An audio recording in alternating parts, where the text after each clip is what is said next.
దేవుడే మన ప్రతి ఆహ్, స్థలములో, ప్రతి మార్గములో దేవుడే మనకి ముందుగా వెళ్ళి మెట్టగా ఉన్న స్థలములంట దేవుడు సరాలము చేయబోతున్నాడంట. మెట్టుగా ఉన్న స్థలములంటే ఏంటండి?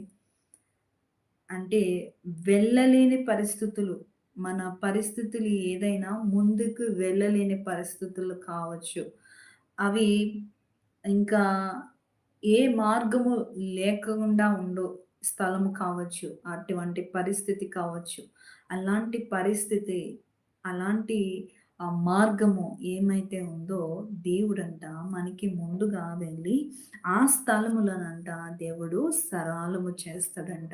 ఇప్పుడు రోడ్డు ఒక వే మంచిగా ఉంటే మనము నడవగలుగుతామండి కదా! అదే ఎత్తుగా కొండలు కొండలుగా ఉంటే మనము ఎక్కగలుగుతామా? మనం